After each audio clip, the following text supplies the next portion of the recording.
Hello, welcome, and welcome to everybody that's out there on YouTube and Zoom. It certainly was my sort of saving grace over the last year during COVID to keep up my practice. So I appreciate it. So I think, today's topic is the poetry of awareness on an ordinary day. And I think the first order of awareness would be the fact that I think my mom is on YouTube. So I want to give a shout out to Mom and tell her I love her. So I think I should start with thanking Roshi. God, it's too early to already get choked up.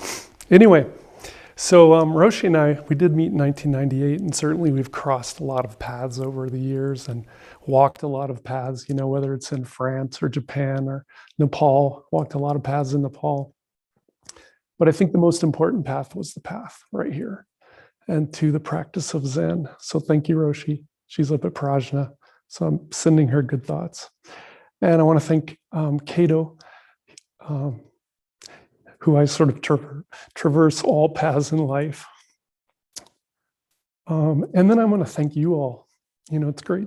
It's really great to be here with you. And, I watch your feet go by in front of my cushion, and it sort of takes me to thoughts out into the world and all the people sort of in the Zendo of the world, and how important it is the work that we do here and the work that we eventually can do out in the world, the bigger world. So, as you know, we're sort of in the shoulder season, I would say, between the spring practice period and the fall practice period, where we studied Shantideva's The Way of the Bodhisattva. And in the fall, we're going to be studying the Bodhisattva Way by Vimalakirti. And we're also in the middle of the Socially Engaged Buddhism training, that year-long course. I'm a part of that as well.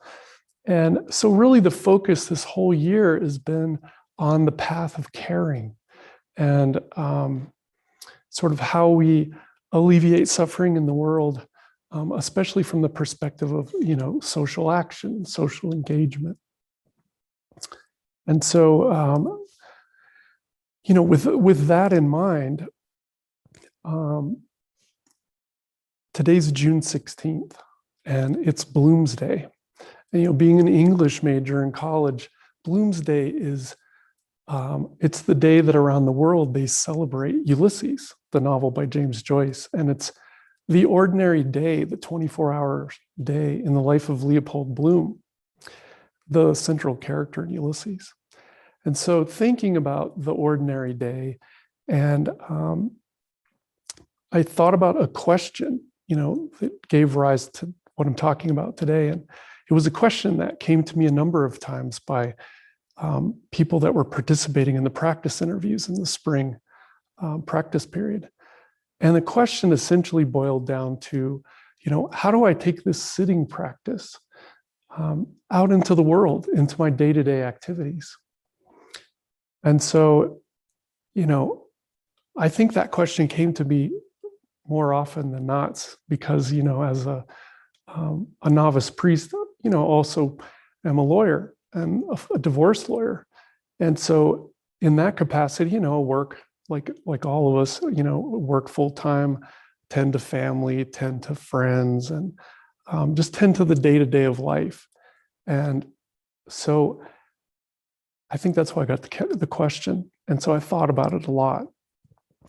And so I want you to take a couple minutes, and everybody listening on the internet, take a few minutes and think about, how do you take your sitting practice into the day-to-day of your life?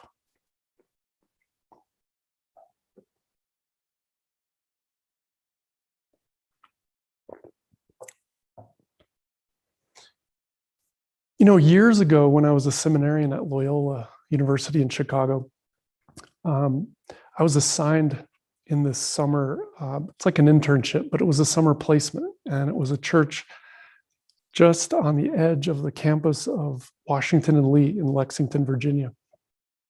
And one of my tasks over the course of the summer was to go down onto the on-campus housing and visit Paul. And Paul was bedridden. He was a retired professor of chemistry. And he lived in this old house, probably built in like, I don't know, 1900. It was basically, 2 rooms on the bottom floor, 2 rooms on the second floor, and divided by a staircase.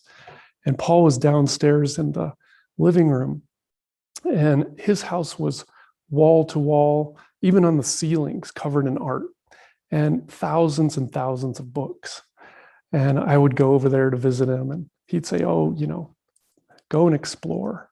So I'd go upstairs and I'd be looking at all the art. I mean, just amazing art hanging on the walls, and looking at all these books, like thousands of books that were set up in stacks, like you were in a library, all famous titles. And then I'd go back downstairs and I'd get into conversations with Paul, and he would tell me about, growing up in Iowa, or, being an armchair entomologist, or his 40 plus years of being a professor of chemistry. But I think the thing that struck me the most about Paul was when you would ask him, I'd say, how are you? And he'd sort of get this big smile, and he'd say, well, I'm fine, because I'm doing what I'm supposed to be doing now. So he's bedridden. He's doing what he's supposed to be doing now. End of his life, his heart is failing him. Again, he's bedridden. And I was just thinking to myself, like, wow, he's so aware, and showing up to this moment, a moment to me that seems so difficult. But here's Paul, doing what he's supposed to be doing now. So how do we, I think about this, how do all of us show up to this moment, moment by moment, through all the good things, through all the bad things? How do we show up? And how do we live here in this moment with integrity, especially as Zen practitioners? Roshi says that Zen is the path of discovery. So how on this path that we're on, this Zen path, this road we're on, what is it revealing to us? And how do you notice what it's revealing? And when you do, what happens to you? So I think there are a number of ways to sort of attune to the moment, to sort of turn things down, to quiet down, to slow down, and attune. And attune is really particular. It's not drowning in something or wallowing in something or getting carried away by it. It's standing next to it, noticing it, and asking the question, what is this? And staying flexible and curious. And an anchor point for me to attune is awareness. And I'm going to start with sort of a basic tenet that I think guides awareness. And it goes back to our 13th century friend Dogen, out of the Genjo Koan. And I would imagine everyone in here has heard this, and many people that are listening online have heard this. But I think it's very useful to talk about and understand with more depth, because I know I struggle with it. So I imagine many people may struggle with it. And it's a simple translation, but to study the Buddha way is to study the self. And to study the self is to forget the self. And to forget the self is to be awakened by all things of the universe. So again, I think when you've settled yourself and you're sitting with this, you've probably struggled with what Dogen says here. So to study the Buddha way is to study the self. To study the self is to forget the self. And to forget the self is to be enlightened by all things of the universe. And we're taught to focus on our breath. We count our breaths, 1, 2, and we have these thoughts.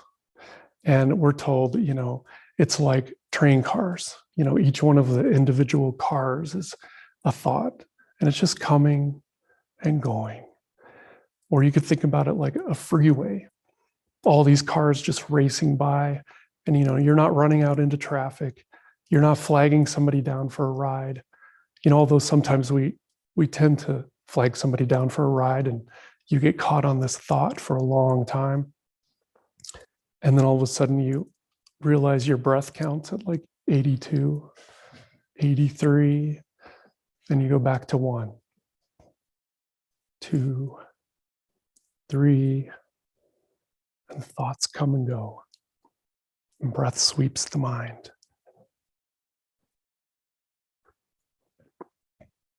And in the midst of this, I'm studying the self, forgetting the self, as Dogen says.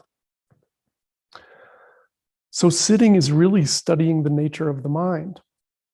And even if you're not thinking, you're awareing mind, being with it, noticing it, awake to it, and your awareness is active. These thoughts that go through your brain as we breathe in and out are really the phenomenon that your brain is secreting. Those triggers, the values, the needs, the wants, the desires, the self-loathing, the negative thoughts, all of those, they come and they go. No attachment. You're not falling down the rabbit hole. You're not flagging down that semi-truck of thought. The semi-truck's there, but you're not attaching yourself to it. You're not that thought.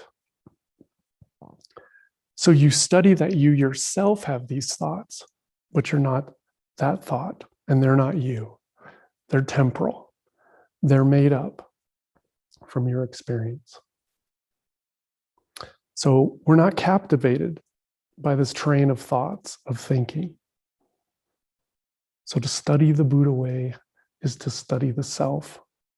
And to study the self is to forget the self. And I don't know how much we're actually forgetting as if differentiating. You yourself have these thoughts, but these thoughts are really not you. The self sort of falls away, the thoughts in you. And we become this awareing I, this seat of consciousness, or Buddha nature. And we begin to see, I have these thoughts. Here they come, there they go.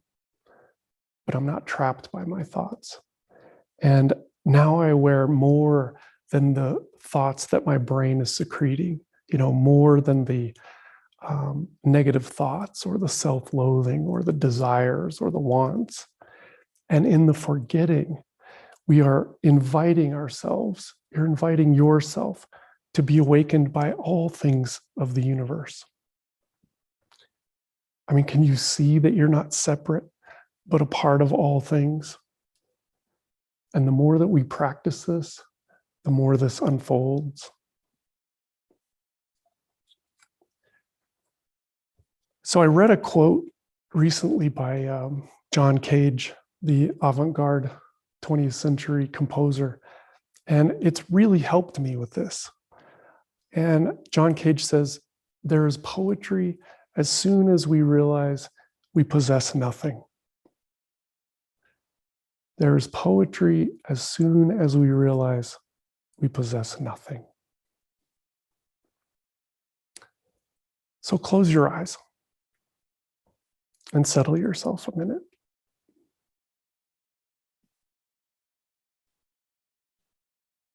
Focus on your breath. Think about your sitting. Strong back, soft front.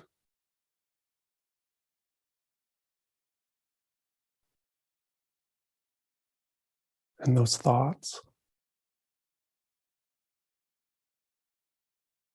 And I need to buy more coffee. How should I deal with that difficult client?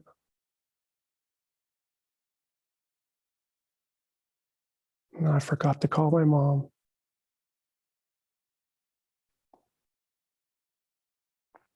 My sister's in the hospital.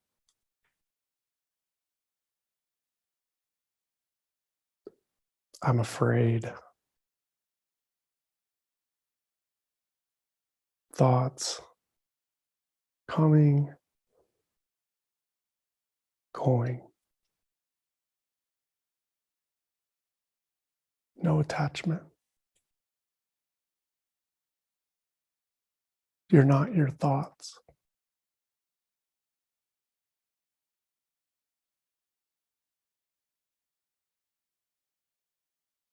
You come back to the breath. In, out, in, out.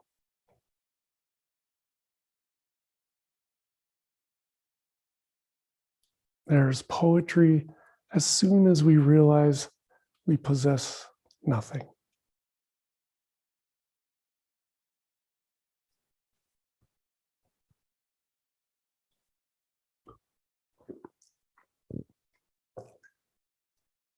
You can open your eyes. So it's from this place of sitting that we learn how the mind works. We learn where the narrative, the sequence of thoughts begins to just fall away. And eventually, the secretion of thoughts, we aren't tripped up by it anymore. It derails us less and less. And we get out of the way of our own thoughts, and our true nature can unfold. You know, the symphony of all that is out there can unfold. There's no separation, only profound connection. And from that, wisdom, compassion, insight, all unfold. And it's, you know, it's just that easy. In fact, it's effortless. It takes no effort on our part. And it's comforting because we don't need to improve upon it.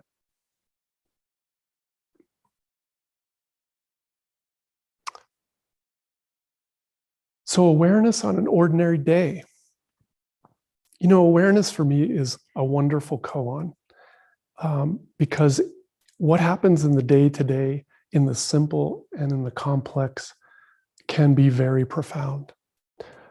You know, you can have what I've heard Sensei Kathy Fisher call a stark moment. You know, when you're sort of just going along minding your own business and the moment just clobbers you. Yeah, a number of years ago, my grandma was diagnosed with cancer and lung cancer. And she was in her mid 80s, and she went into hospice. And months before this, my mom had been trained in hospice, and she had no idea this was, you know, the path that was coming. But she was prepared. And so she went to visit her mom, and as she was trained, she crawls into bed with her. And it was toward the end, but my grandma was still very present. And my mom said, you know, Mom, I love you. And my grandma was like, I love you, honey. And then she turned and aspirated off the side of the bed and turned back and died. Now, you know, certainly this is a stark moment. You know, life was not the same after that. You know, it's like Joan Didion, she wrote in The Year of Magical Thinking. She's like, I sat down to dinner and life as I knew it ended. You know, her husband had a heart attack and died at the table. So, you know, what have the stark moments been in your life? And how have they impacted you? And with the knowledge of that stark moment, how did you respond?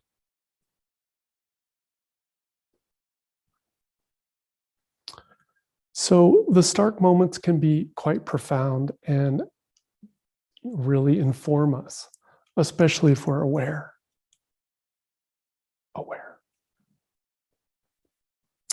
But it doesn't only take the stark moments.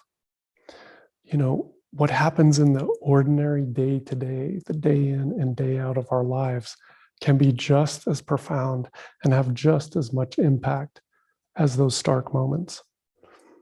It's sort of like the simple flow of water moments, water that could eventually cut the Grand Canyon, but right now it's just a simple flow of water. Like, what kind of awareness do you have just in your daily walk with your dog? Or when a coworker confides in you, or just being outside smelling the rain, or in a conversation with a friend, or your child's smile. Awareness of what is right in front of you during your ordinary day. About a month ago, just a second.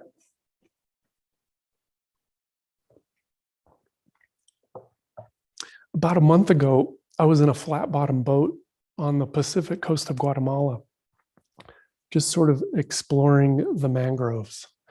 And the intercoastal waterway, like if this is the ocean, and then you've got a whole like huge amount of sand, and it's the beach, and it goes over, and there's another waterway on the other side of it.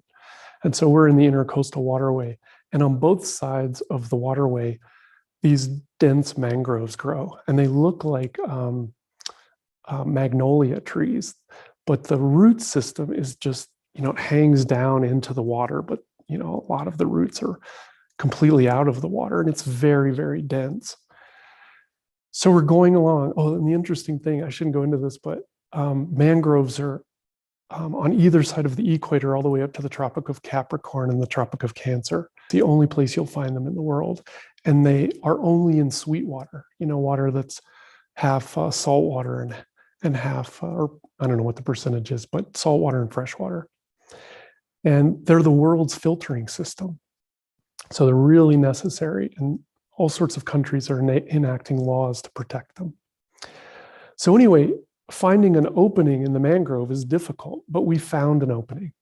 And it was a little opening, and it opened up onto the beach side. So, where it opened, we pulled the boat up, and we meet Julio and Rosa and their adult children and grandchildren. And over the beach, down to the ocean, they have all of this black plastic set up. And, we're like, oh, what are they doing? Well, they're harvesting salt. And so what they're doing is the whole family they're pumping ocean water up into the black salt or the black tarp, and it goes down these berms, and it pools into these spots in the flow of the black plastic and dries out, and there's sand left. And it's a 4-month season that ended about the time that we visited them. And so they were harvesting all the salt, and they were scooping the salt into these recycled sugar sacks so that they could, that's the only sack they had, but each one of those sacks would hold about 100 pounds of salt. And they got about 100 bags of salt, and they load them on the flat bottom boats and take them to the market to sell. And they would get about 20 quetzales for each 100-pound bag of salt. So over the 4-month course of all of this hard work, traipsing around in the sun and in the sand in bare feet, they would make about $260. And Julio thrust his hand out in front of me, and I took a little pinch of the salt, and I tasted it. And he said, fuerte, strong. During Fushin, before each one of the meals, we chant the Gatha before meals. And we say, 72 laborers brought us this food. We should know how it comes to us. So here's Rosa and Julio's salt. And I'll never look at salt the same.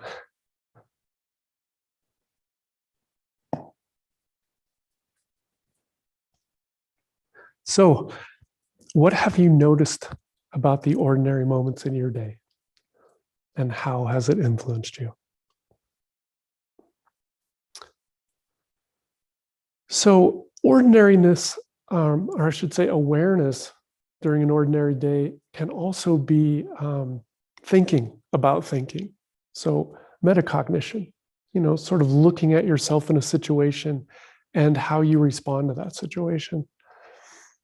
And certainly for me, working with people who are divorcing, it can be, as I'm sure many people know, very toxic, very negative.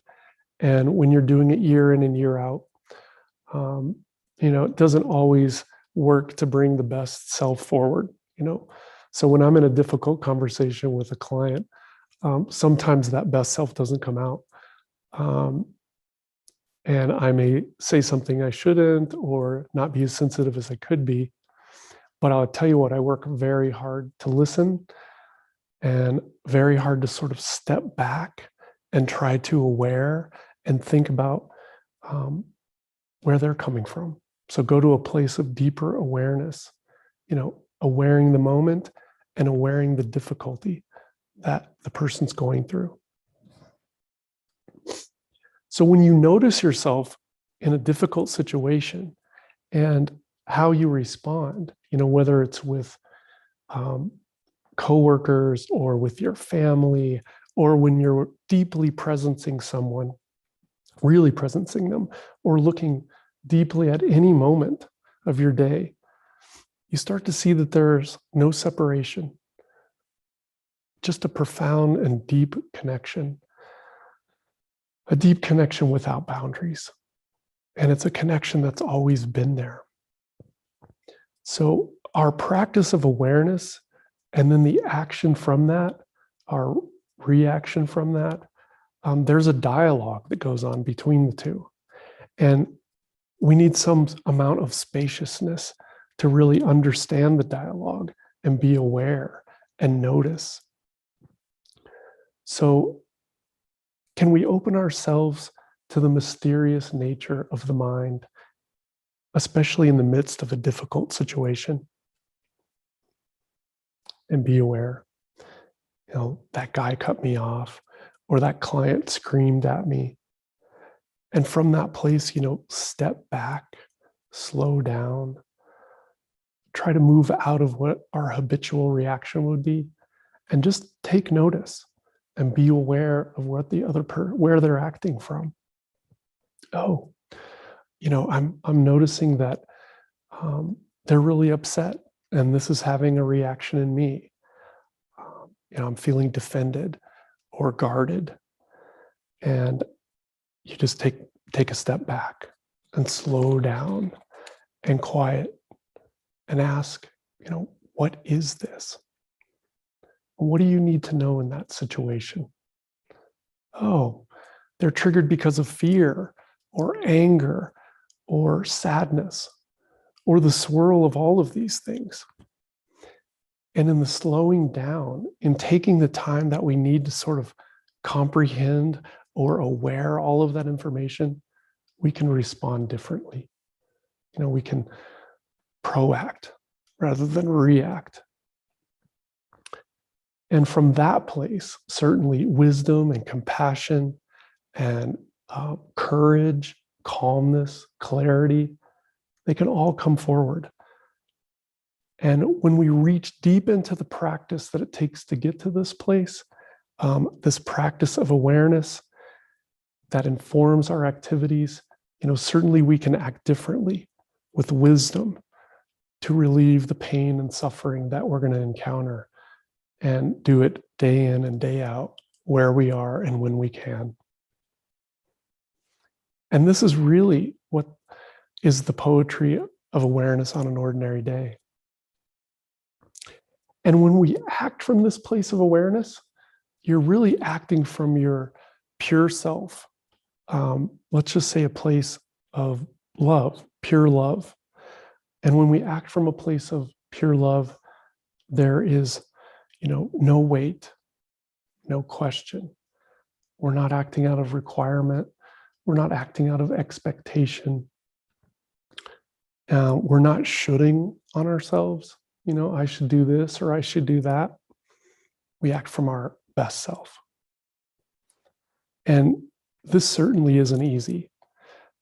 Showing up like this can be very difficult, which is why we practice, action, awareness, being, doing, being, like Dogen says. And then when we're practicing on this level, we learn that awareness sort of deepens and also unfolds over time. Awareness isn't going to be just slap you in the face all the time. It unfolds. Think about beach glass by the ocean. You're walking along and there's a fresh, broken piece of glass and you step on it, it's going to cut your foot. But over time and with practice, and in this case with water and sand, the edges of the glass are smoothed and it's transformed, and it's no longer a thing that is cutting, but a thing of beauty.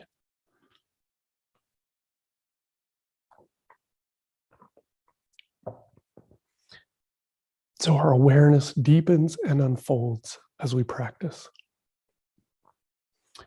Roshi likes to say, enlightenment is accidental, but practice makes you accident prone.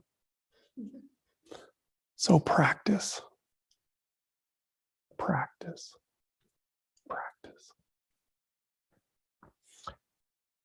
What I love about Zen and what I love about this practice of Zazen is that, and practice every single day, is that it asks us to step back and to look beyond the obvious and to really get to the deeper truth of things and come back again and again and again. Stephen Batchelor talks about this as always asking the question. And, I've said it a few times in this talk tonight. What is this? And it's not necessarily asking the question to get an answer. It's, asking the question. That's the important part. And then paying attention to the sensation that the question brings out in you.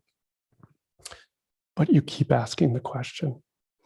And you develop a sense of openness to the moment, to the wonder of the moment.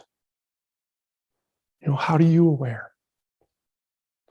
And when you do, what happens? During the evening gatha, we say, life and death are of supreme importance. Time passes swiftly and opportunity is lost. Awaken, awaken, take heed. So awaken. Let's get out there, as you are, and do good in the world the way that you can from what you know and even what you don't know. We'll see if we can do what my friend Paul says. I'm doing what I'm supposed to be doing now. I think of Joanna Macy at the beginning of the socially engaged Buddhism training. She said, who said you have to be successful? She's like, just show up. So just show up to what's right in front of you. Bring yourself fully. Exclude nothing. Bring every cause and condition. Fully awake, fully aware on this path of your life, knowing that you are connected to all things of the universe.